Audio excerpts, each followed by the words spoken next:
fresh new episode of What I Know So Far. I'm Trish Sir, along with the gorgeous in stripes.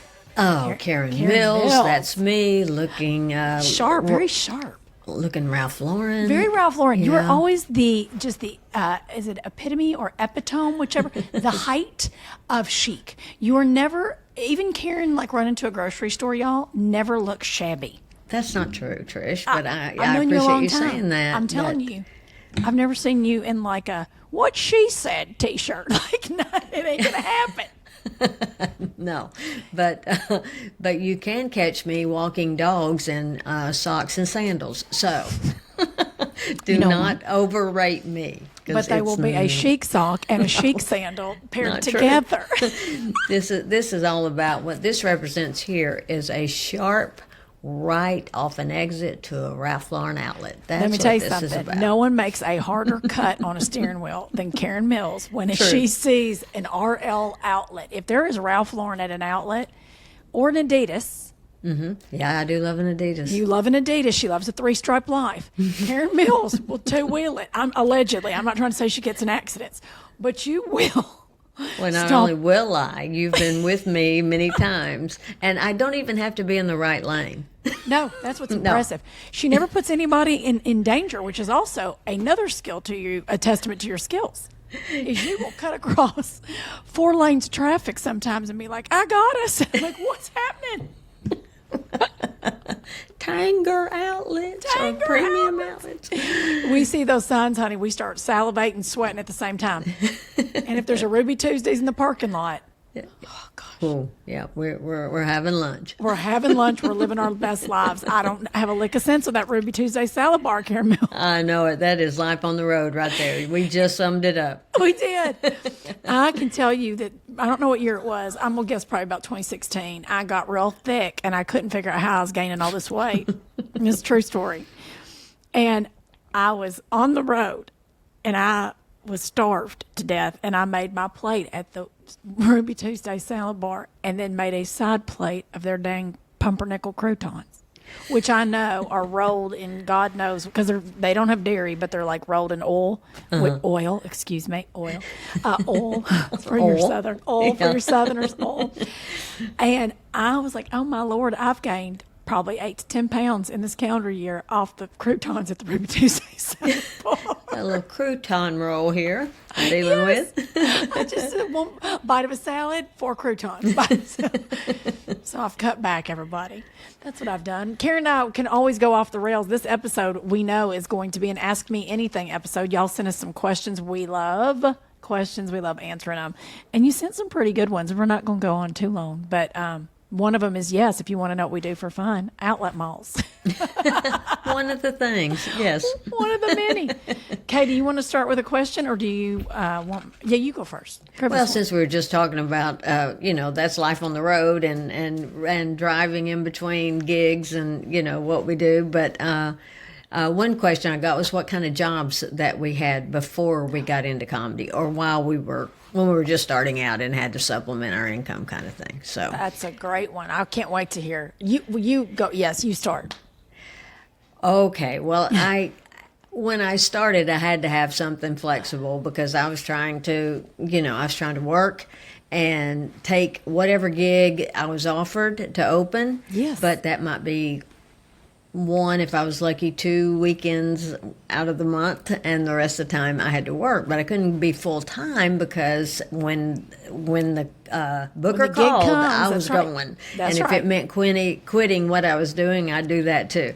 So, so I was bartending, I was pet sitting, I was driving a limo, I was doing anything that I could do to stay flexible so that I could go do comedy. And some days, I'm not kidding, and this is literal because I'm an old road dog. I've been doing it a long time. There used to be these clubs, Coconuts, all over Florida, and they would pay you $50. And many a times, I have driven to Florida, which would be about an 8-9 hour drive. Yes. Yeah, and for $50. But we've all been there. And that was back when it wasn't the same price as a tank of gas. Remember them days? Yeah, but it didn't matter because I was getting paid to do right. comedy, so I was in the game. You know what?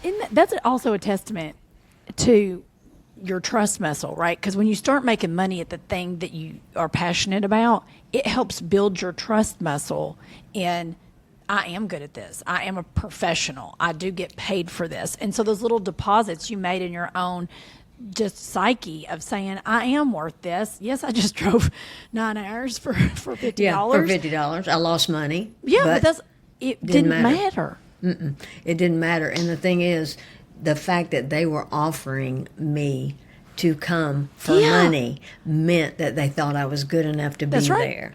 That's and right. So it was so exciting, even though I knew that, I couldn't make it on $50 for a gig, and I couldn't lose money in this business forever, but it was a stepping stone to get started in this career, and I was so grateful for all those $50 that I took. Lord, I mean, I look back now too at those moments, and you said that well, between like doing weird, and honey, I feel like I still do them now in LA, moving back here, which is what a time to be alive. When I go to do smaller sets at 15-minute chunks, it's very humbling when you're used to doing an hour or 90 minutes, because you're having to, some of these people, they don't know who the heck I am, I'm like, who I am. But you know what I'm saying? I've been doing this a buttery minute. Yes. So you could be standing in these rooms and you're like, yeah, it's fine, just say I'm from Kentucky. Don't give a credit. Like, who cares? I went on the other night in my overalls because I was like, oh, Lord, it's late. I didn't have time to change and go home because I live far away from Hollywood. And I was like, oh, yeah. And I haven't been on stage in a pair of overalls, y'all, since probably 97. Probably 1997. But I bet you were adorable in them. Well, thank you. You know what? This is what I remember, and I remember it to be true in 97. Still holds true in 2024. So comfortable. Yes, no kidding. But I will say, there was something really freeing of that entire audience had no expectation on me, was the point of my story, and I didn't have any of them. And together we had a darling show. It was so much fun. And I'm realizing those are the kinds of things that you go, oh, I remember that feeling, back, not that I want to be making $2 in a Tic Tac again. I feel like I've worked hard for the audience too. Right. But you start going, wow, that is very freeing to get up and not have as much stress on you. And not have any expectation. And not have any I've always said low expectations is what I like going into a show. When someone comes to me now and says, what's your intro? I'm like, you can just say your next comic. Yeah, that works for me. Okay. I might get that cross stitch on a pillow for you. Coming to the stage, your next comic. Because it doesn't matter if they say you've been on the Tonight Show 10 times, you were on Seinfeld. I don't care. Pull any credit you want to. If you're not funny when you walk out there, nobody cares. I don't care. I don't care. It's so true. I watched, and we will get back to all the things, but I watched, I think it was Leanne that we had talked about watching Seinfeld's documentary. Y'all, and it was back in early 2000s, right when his show was going off the air. And so anywho, I was watching it and I thought, Leanne had said to watch that again. And I was like, that's a good idea. He said it. I don't know if it was him or Chris Rock. It might have been Colin Quinn. Lord have mercy. They all, they've all been together that long. But one of them said, I thought it was Seinfeld, you basically have 5 minutes, even as Seinfeld. He's like, you got 5 minutes of grace because they're like, oh, it's Seinfeld. He goes, and if you aren't funny, you're sucking. And I was like, yeah, he's not wrong. And he has the weight of your Seinfeld. There is that nice grace when you're at that level that you could say, booger snots, and everybody's like, you're funny. Yeah. But you do have to perform after that first 5. You have to walk deliver. in with people wanting to like you, so that's already a win. But if you don't keep delivering, and I was there's like, some fair weather fans, especially in a comedy club. Well, and think about this. This was pre-social media. Maybe MySpace was around when this documentary was done. Handler. But it was so powerful watching that going, oh my gosh, that's as true today in 2024 as it was then. It's the one medium. We don't have no backup dancers. We don't have auto tune, smoke and mirrors. You better get up there and tap dance on that Cheerio. You better deliver. You better deliver. Gosh, that's so true. All right, I'm gonna go do mine. Here, this was a good one as well. Well, what I did before comedy. Oh Lord, let me tell you that. I hear it. We love a dog. Who's cussing who? Is that at your house? That's usually my house. Kay's got a dog cussing. We love a dog cussing. We're dog people. Both of us. And you know it's that. Jackass. That's the one doing it. That's his name, and we love him. If you're new to What I Know So Far podcast, we're dog friendly here. All the way. If our dogs wanted to come on and do time, we'd let them. Oh yeah, we're dog obsessed. We're not just dog friendly. Thank you. We would actually probably put subtitles if our dogs tried to get on the mic because that's who Kay and I are, and I'm okay with that. What I did before I did comedy, like Karen, had 943 jobs. I did. At one point, I managed a tanning salon. That was a big time. I did manage a tanning salon. So I would get up at 5 a.m. to be at work by 6 because Hollywood's got to tan before they go to set. So I would tan everybody in Hollywood early in the morning. Then I would leave, my clothes were in the car, and I'd go work at either Planet Hollywood, you're welcome everybody, or at the Hard Rock Cafe, because I worked in both those places at different times, obviously not at the same time. And then after that, I would finish my serving shift and then go bartend late night, either rave clubs in Hollywood, and so I worked and I would rinse and repeat, and I lived on like 4 hours of sleep, which is shocking because if I don't have 8 now, I'm a bear. But I did that, and then when I got comedy, something would rotate off the schedule. But I always worked 3 jobs. And then some nights, if I had the time in between, I would go do comedy in between the Hard Rock Cafe and the late night bartending shift in Hollywood. Like I would take whatever set they gave me. One night I was so excited that I got a set at the Laugh Factory, true story. I wish we had video of it. So good. I ran up on stage in my Hard Rock Cafe uniform, and back in the day, y'all, in the late 1900s, the Hard Rock uniform, we had to wear these like white kind of 1950s diner, Mel's Diner kind of drive-in, white, tight fitted. They're so sexist. Uniforms, and with all these pins on us, like Hard Rock Cafe guitar pins, and people wanted to trade them. And I was like, I'm not missing this set, and I didn't change, and I ran up on stage full Hard Rock uniform. I don't remember. How cool is that, though? I love that. Josh Wolf loves telling that story. He's like, everybody was like, has Trish had a stroke? Like, I was in the full get up, and I was like, y'all, I'm sorry, I just finished my shift, and they just went crazy. That's somebody who wants to be a comic, though. I wanted to be a comic. I wanted my time. I was like, I'm going to get up here and figure out how to do this thing. And people were crying. I mean, I've had food stains. I literally think I had like mustard and ketchup under a boob because when you carried all the plates, they'd end up under your cleavage. And I think back to like, man, I worked so hard. And I think I probably only got maybe 5 minutes or 7 back then. Yeah. When you think back to like, that's how I ran across this town, and I could afford to because gas wasn't $9 million. Well, knowing you as I do, one thing I know about you, if someone says, what's the first word you think of when I say Trish? I would say hustler. So I know that how you hustle now, I can only imagine how that you didn't get any sleep and you fit in so many different jobs because you have always been a hustler. And I have to know, did you have to, or have you had to sign NDAs? Can you disclose anyone that you tanned? Let me think. And I tanned everybody, y'all. And I mean, when I say everybody, and I was okay. I'm trying to think of one person.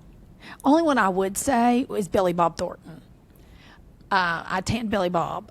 And then I ended up being in one of his music videos. Y'all can look that up. I'm in Starlight Lounge. If you want to Google it, I look like Cher. It was my natural hair. And yes, that is what my natural hair color looks like. I wish I had all that hair back. It was like down to my waist. And What a Time to Be Alive, all that dark. That was my natural. Starlight Lounge, Billy Bob Thornton. Look at the video. But I tanned him pre-Angelina. So, and then during Angelina, and then post Angelina, if that tells you, because I used to be married, y'all. And What a Time to Be Alive. But I have tanned some of the craziest situations in Hollywood. I have to tell you stories off. Stuff that you're like, what in the free world? Yes, inquiring minds want to know. And I'll tell y'all, I do miss the era of Hollywood pre-smartphones. I do miss that level of, I don't want to say freedom, but it was freedom for even celebrities to just kind of not, like when you think of people that might be slightly nonsensical, they were extra nonsensical back then because they just, no one's going to, like, who's going to know? Yeah. There wasn't a camera everywhere. There were no cameras, and they would do things that you're like, how's the air on your planet? Like, what? No, someone could walk in a door. Like, I would think someone's going to walk in this tanning salon. How did you just walk out of your room butt naked to ask me a question? Which, by the way, happened almost all every the day. time. Oh, Almost my every gosh. day. And you'd be like, I'm so sorry. This is not your home. Like, what? What? So that kind of stuff, yeah. You and I will discuss those off. I can't believe we haven't talked about that. I've signed more NDAs in this town. It would probably look like the New Testament if you looked how many I have. And I know of one that you signed that I so wish you could talk about, but I know you can't. I know, y'all.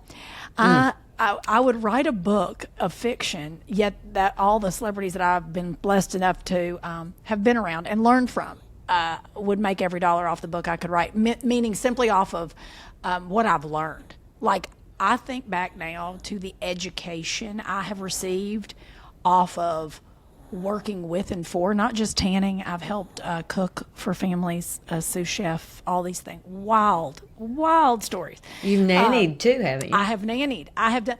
When I tell y'all, I have had some big celeb nanny. I have had some jobs, and I say this to say there's nothing that is below me.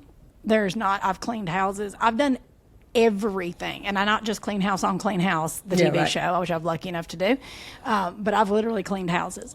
And there's nothing. I've gripped. I have been a PA. There is not a job. I've dug graves. Truly. Yes. When truly. I tell y'all there is not a job. Maybe I've never worked for a porta potty company. I feel like that when I say, like, I will say, like, somebody's like, oh, you've never done this, and I've never been a deep sea fisherman. Those are the two things for sure. But I have such great respect of how hard everybody works that it is never lost on me how lucky we are to do what we do. Absolutely. Like, without question or conflict, the military being number one. I absolutely adore and worship our military. The soldiers of our country, I have done many a show in the Middle East. As Kay knows, I was lucky. And by the way, when you do military shows and go into a war-torn area, you literally make $2 in a Tic Tac. People always go, oh, it's so glamorous. You're going over and, like, doing comedy in Afghanistan and Iraq. I'm like, no. I want to say we made less than $50 a show. Now think about that. You're flying into literally a war zone. You do sign a bunch of mess that says, if you die here, not our fault. Love the Department of Defense. Oh, yeah. So I grew even deeper in love with our military and their families, even though I am a military sister. The level at which these human beings, these amazing men and women, go over and do what they do so that we can pursue in our country that level of freedom. You know, that I know I've, in my life, I don't want to say taken for granted, but taken for granted in that sense of, like, I can get a credit card. 50 years ago, we couldn't even get credit cards as women. We had to have a spouse. What? You had to have permission to even leave the country. That's right.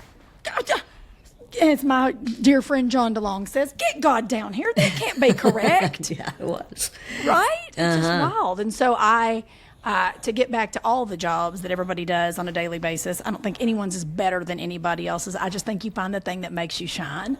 And I'm grateful I've had every job on the way to comedy that makes me even more grateful for the things I get to do. Well, let me ask you this. Have you ever dug a grave and then got on stage and wanted to get in it? Uh-huh. Yeah. Oh, yeah. Yeah. Yeah, 100% I've done Many that. times. Many I've dug many my times. grave on stage. I've dug my grave on stage, or worse, when someone dug the comic before you dug a grave and you had to spend all your time digging out their climbing grave. out of their grave. Yeah, done that too. That is comedy. That is inside comedy baseball, y'all. But in our world, you don't know what kind of person's going to go before you on a mixed bag kind of a show. You don't know the comic. You don't know the producer that booked it. That's why you get so grateful when you get to a point in life that you've worked your butt off to headline. And then you are lucky enough to bring the feature or a co-headliner with you that is of your same ilk, the same type of comedy, the same cleanliness. And I say cleanliness because we're not buttholes. And so if you're somebody that likes to do nasty, that's fine. I'm for sure sassier than Karen, but I'm not dirty by any stretch of the imagination. And I think there's something to be said for comedians that have the gift, and it is a gift to get on after somebody who got up and didn't do so well, and I'm going to be kind by using this language, that maybe didn't do so well, maybe was a little blue, a little new and blue. Blue means dirty, y'all. Yeah. And then you have to get on afterwards and use like a Men in Black pen on the audience and be like, let me help you forget what just happened because we're going to go a different way. Well, and everybody needs, you do you, whatever is what you do. But when you're putting a show together, you want it to make sense at each comic. It needs to build. That's the show right. does, and depending on, even if it's another clean act, but they're a music act, sometimes that can The throw order makes off. sense. Yeah, That's right. can throw it off. So there's just a real talent to crafting a show properly, and bookers who understand that, we are so grateful for. So grateful. And I also think too, as comics, even the years that we got to tour together, we've been on shows with all kinds of other great comedians and other talents and other gifts. But when we were on together, it also takes people with a certain amount of love for each other and no ego, because I don't care where you put me, I really don't, but I understand how it goes. And I also have the energy of a pixie stick. Like, I'm like a little kid at a birthday party that just ate the rose on a birthday cake. Karen I've always like, pew, you'd think I'd had 5 coffees. No, I've just had water with lemon, and I'm just that's my energy level. Yes. Praise God. I hope he never takes No it kidding. from me. So I have to go first because ain't nobody want to deal with all that. You can't have all that halfway through. People are like, I need a break. But in the beginning, you're like, okay, I can, and I love that. So even when I'm on the road, I have to be mindful that whoever's opening for me can't be Oscar the Grouch or Eeyore from Winnie the Pooh. That's right. They have to have a little more energy. I don't need them to be like, meow. Yeah. But you need somebody, so you're training the audience that it's building, like you just said beautifully. Yeah, exactly. Well, okay.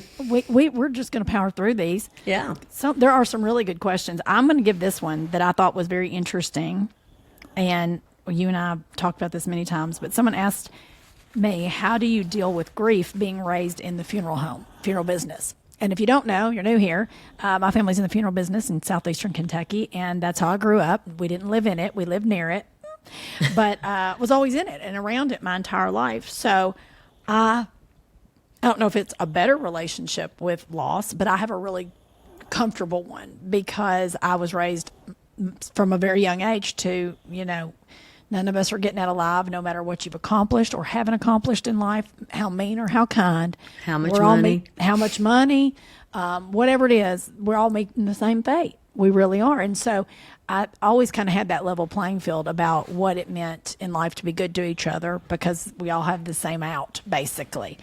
But in that, I've always seen grief, always. I can't remember not seeing people in a state of grief. And I know for sure that's a huge reason I went into comedy, is because I got great joy making people at their worst laugh, or at least brought some levity. As a little child. I wasn't like I was 16, y'all, trying to do jokes while somebody lost their parent. I want you to understand what I'm saying. But as a little kid, I would realize, like, me just being fun or silly, and not in like an annoying, I'm going to kill you way, although I'm sure somebody probably wanted to. But I always tried to just bring joy to people because I saw the level of grief they were in. Whether I knew how severe it was, I would just be joyful seeing that light. You could still see it was in somebody. And I remember that. It's probably some of my earliest memories. And that's, I think, when it comes to grief is a snowflake. I'll say this over and over again. My best friend's in the middle of dealing with the loss of her dog. And it's her first and only pet ever. And I tried to explain to her, because I've lost 3. And anybody that knows, and I know I'm not remotely trying to compare human life to an animal life, but when I say animals can't communicate, they can't tell you when they don't feel good, all the things. And you're their caretaker always. With humans, it ebbs and flows. There's seasons of it. But with animals, you are their constant caretaker. Yeah, they're dependent for their entire life. Yeah. That's right. And it's a different bond. It's a different bond. So I say that to say grief is a snowflake. No one does it the same, and no one does it wrong. So don't let anybody give you a hard time if you are having trouble with communicating, or just having trouble getting up some days. It's okay. What I will say is just don't feel it, but don't stay in it. That's what I know for sure. What I know for absolute sure is feel all of it. It's crappy sometimes, and not a lot of it doesn't make sense. But I'm not the Lord. I'm not God. I don't. However you believe, I believe. We're here to just be thankful we got time with anybody or anything. And that's how I know I wasn't trying to be heavy, y'all, but I really think that's an important question. It is. It's an important topic, and and things that touches everyone, and everybody. And everybody tries to deal as best they can. Interestingly, when talking about dogs, and I've lost pets, and it's devastating, and they're my children, and we know how we feel. But and some people don't feel that kind of attachment, but many, many, many do. Yes. And I take on, even if I see a dog tied up or anything, it just hurts my heart to a point where I can't even. I go in a hole with it and I dwell on it, and it's not healthy. It's really not. You got to do what you can do, and not just dwell in that Sink to a into point that where it depression. takes you into depression. And I really struggle with it. I mean, really. And oddly enough, I was scrolling the other day, just earlier this week, and ran across Vince Vaughn, of all people, talking about this, and he was talking about Old Yeller. And how, because of the devastation of him being killed, no one could see the puppy. Oh. And that really struck a nerve with me. And I'm like, man, that's me. I just focus on what's bad. That's right. To a point where I don't see the good, the new, anything. So I know. I'm trying to do better about that. That's, you know what, Karen, that's a really important, that's huge. When you get in a ditch on that, talk to me through that. When you get, because I get that way too. I actually just get so insular, I don't even talk to people. Like, everybody's like, are you okay? Because if not, I do the opposite. I kind of get ragey. Like, I'll just start manically going, everything's wrong with everyone. Oh, I get ragey too. Okay. But then Okay, it goes from rage to depression. Yeah. And I yelled at somebody the other day. It really brings out the worst in me. Me too. It really does. No, me too. Or the best. It depends on if you're the dog or you're the person. That's true. I know. I really become. I never met an angry dog in my life. I've seen one that have been done dirty, and they're still precious. But I will get so hateful on behalf of that animal that I know. And then when they are mean, it's not the dog. No. They've been made The mean conditions. because of the conditions. And I'm one of these people that think if you are, I won't say abusing, but neglecting an animal to where you tie it up and you leave it and you don't pay any attention to it for 10 years, then I don't trust that you don't have a person held in your basement against their will. Well, go ahead and preach on that. So that's a whole thing for me. I'm like, you're doing a lot of other bad stuff. I know. It's a good thing I didn't follow the side passion, which would have been an animal control. Because I'd have turned into like Rambo. Yeah, me too. I'd be kicking in people's doors. They'd be like, "Did you see on the Trish, sir, on the news today?" Like, I'd have been some crazy vigilante, freeing all the animals, making up my own laws. Yes, ranch in Wyoming, which I didn't mean to go that far with it. But anyway, the point is, I love when you go that far with it. I know, but the point is that was something I needed to hear. And like I said, I don't know why Vince Vaughn, I don't follow him, but that popped up on it, and I think God needed me to hear that. That's right. That not to just focus on the bad to a point where you don't see the good. I know it. I know. My girlfriend Tanya and I were just talking about this today, because just the state of television and things shifting with work, and you go from all this work to no work because the world's changing, right? Right. And she was, we were talking about jobs, and you have, they ebb and flow. There's no guarantee in television. There's no guarantee in anybody's job. You could be at Microsoft 25 years and they come in and go, thanks for your service, deuces, like bye, and you're like, what? So there's no guarantee in any job, right? Anything. But she and I were talking about, instead of sitting there, and you and I've talked about this before, I will give myself a 24-hour pity party when something bad, let's just say, but something unexpected bums you out. I don't want to say bad, but for lack of a better word, non-desirable happens, right? I'll give myself 24 hours to be like, man, that is not awesome. I'm so bummed. And I will put a timer in my phone, y'all. That's how serious I take it. Because if not, 24 hours, if you don't monitor it, it becomes a week, a month, a life. And I ain't doing that. I ain't doing that. And so Tanya and I were having a great conversation about, she goes, I did the same thing. And she said, I love that advice. And I woke up and I felt recharged, and I went, I know there's something bigger for me. And if we could all just take that mindset when something doesn't go or a chapter ends, and instead of being like, how am I going to replace this? Where's this money going to come from? Blah, blah. We all do it. And instead of doing all that, stop and go, God's always got my back. It always works out. I know it does. I know I sound Pollyanna saying this, but I'm going to tell you right now, I've never been proved wrong. I've never been proved wrong. And I thank God every day that that's who he's made me to be. To go, okay, this was not optimal. It's usually what I do. I walk around instead of saying, I used to go, this sucks as a kid. My mom would be like, you can't say that. I'm like, well, what am I supposed to say? My papa would go, well, I always have enjoyed the word optimal. And I was like, what the hell? And then I had to go look it up in the dictionary. And I was like, okay, optimal, best. Okay. And so I'd walk around when something bad would happen and go, this is not optimal. I now know optimal's coming. Yes, that's right. And that's the place to be. So I think there is really something to that shift in mindset beautifully. Animals, people, life, jobs, something. Anything. Something great's coming. You can't just dwell in you can't just dwell in what's wrong or what ended or what's over or what's happened. Oh. You need to feel it and then move out of it because it becomes stew. Yeah, or else you miss what's next. You miss what's next. Kay is full. Let me tell you something, y'all. The more we do this show, little Kay has become the wisdom dropper. Bloop, bloop. Mm-hmm. Yeah, you're like a shaman. I'm Yogi Berra, so I am. If nothing ever changes, nothing ever changes. That's my favorite. God, did you watch that documentary? No. Of what? Yogi Berra. Oh, no, I haven't. Y'all do yourself a favor. I believe it's on Max. I believe it's on I would Netflix. love it, though. It is phenomenal. If Yogi Berra, baseball player, we weren't talking about Yogi Berra, the darling Hanna-Barbera. Yo, boo-boo, not that.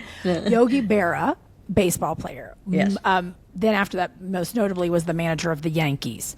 And he's had one of the most storied careers in all of sports, let alone baseball. Mm-hmm. But he was infamous for his one-liners and his sayings that sounded like they didn't make a lick of sense. And it's shocking he wasn't Southern, because they were almost Southern. I know it. It ain't over till it's over. That was Yogi. One of the greatest ones ever. Mm-hmm. Yeah. He's got, by a mile, I'm going to pull some up while we're sitting here, but he has his family did this. Well, I don't know if his family, but his family participated in it. And an unbelievable, one of the best documentaries I've ever seen. Wow. I need to go watch that. Yeah. It's either I'll watch Netflix or HBO or Max, whatever we're calling it now. Y'all too much to keep up with. But it is so good. Okay. It's one of the best ones there is. Oh, I can't wait to watch it. I know. So please do that. Yogi Berra. I mean, his quotes were legendary. When you get to a fork in the road, take it. Yes. But I was talking to someone recently, and I said, if nothing ever changes, nothing ever changes. And I said, well, that sounds like Yogi. But that's his kind of quotes. But his were just that. That's what I was trying to find some. But that is the most famous by a mile. If you ask me anything, and if you ask me anything I don't know, I'm not going to answer. He would always, baseball is 90% mental. The other half is physical. Yogi Berra. Yeah, he had great ones. Nobody goes there anymore. It's too crowded.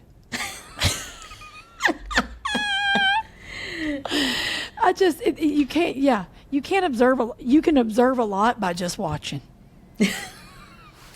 Y'all, please do yourself a favor. Oh, this was the one. This used to hang in the break room in our family's funeral home. This is what made me watch the whole doc anyway. Always go to other people's funerals. Otherwise, they won't come to yours. Sorry, I thought you'd appreciate it. So funny. So there you are. Yeah, Yogi Berra. If you don't know him or you haven't watched it, do yourself a favor. Let's see what else. And this is off topic, but I got to tell you. Have you please. watched, I mean, just because you were talking about watching that, have you watched, I think it's called Visible in Hollywood? Have you? No. It's on Apple. It's Visible something. But it's so good, but it's about all the people in Hollywood who are gay. But it was the old time. So they couldn't be themselves. Except for Liberace. And they said that everybody just accepted him because he's so joyful, and everybody loved him. And it was just, he never talked about it, but it was just Liberace, and everybody just fell in love with him. But everyone else was so afraid. But do you know who is gay? That I had no idea. And I've only watched the first episode. I think there's four. But Perry Mason. So, Neil. Perry Mason? Raymond Burr, yeah. Who played Perry Mason. Wait a hot second. Hold on. Really? I would not in a million years have thought that he was gay. No, ma'am. I mean, he played these big burly characters. I mean, that's stereotyping. I don't mean to do that, but I'm just saying. I just would have never, he was not one that I would have ever suspected as being gay.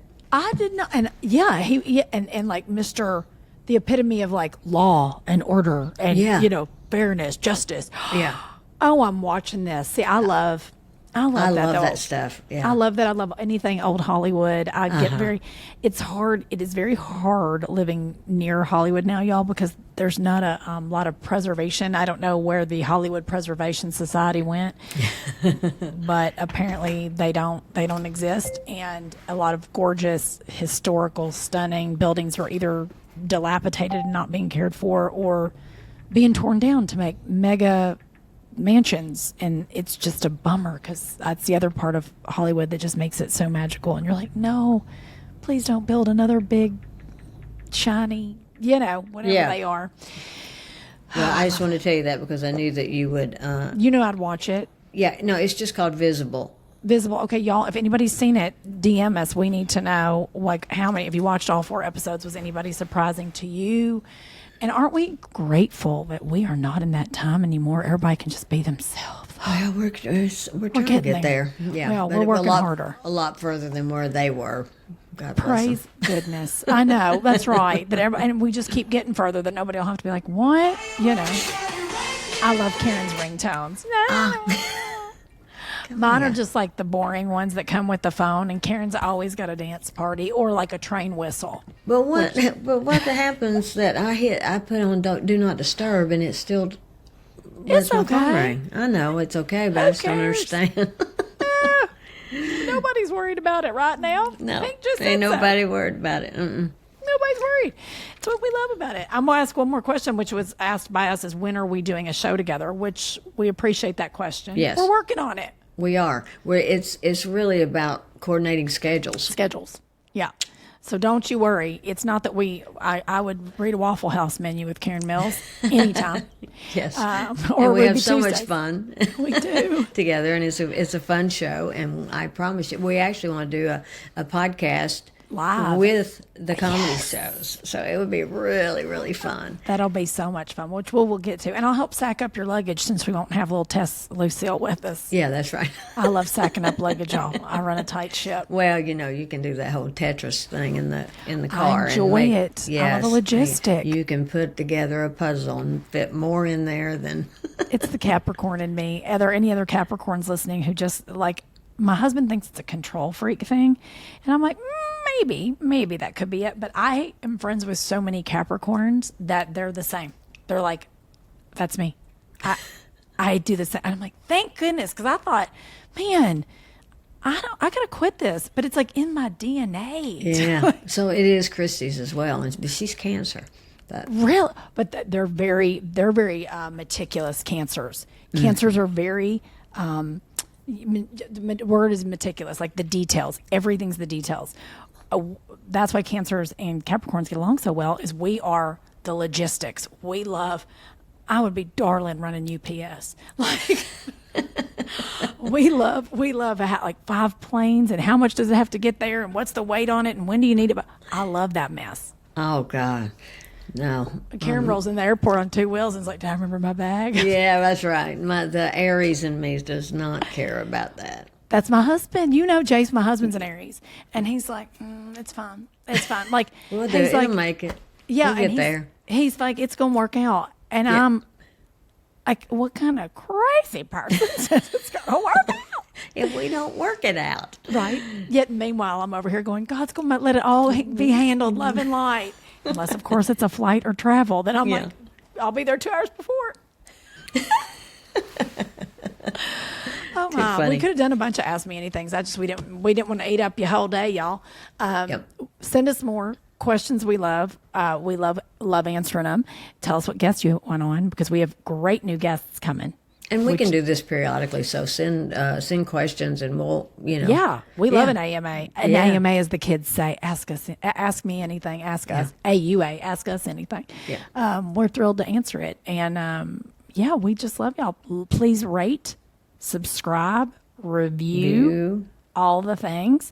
And we'd love to, have anything you want us to have on. We'll sure as heck do it. Just listen to us wherever you get your podcasts. Please. Thank you, Kay. Wherever you get your podcasts, we would love that. So give us a listen. We've got fun guests coming up in the queue, if you will. And just have the best week ever. Follow Karen at Karen Mills Comedy, and I would give all her socials. Everything we talk about, y'all, is in the show notes. So if you were like, hey, they talked about something, we need to start doing our favorite things and then list it because somebody else asked all of our favorite stuff for like travel. I was like, I didn't think we need about to do that. Yeah, and then we can list it all in the show notes so y'all can listen. That was an Ask Me Anything, like, can you tell us? And I was like, that's its own episode. Yeah, no kidding. So I said, well, we'll get to that. But everything from our favorite luggage to like Karen's the queen of chic, Ralph Lauren, like her go-to stuff that she loves wardrobe-wise, we can pin it all. I love a logistics, so we'll give you the notes for everything. But from skincare to, I was like, I don't got all that time right now. Goodness. But we will. We will do that episode. Yes. And Sounds we love good. y'all. Okay, have the very best day. You too, honey. And we love y'all. Y'all have a great one. Love you, What I know Trish. so far is that I love you. I love you too. Have a great one, darling. You too.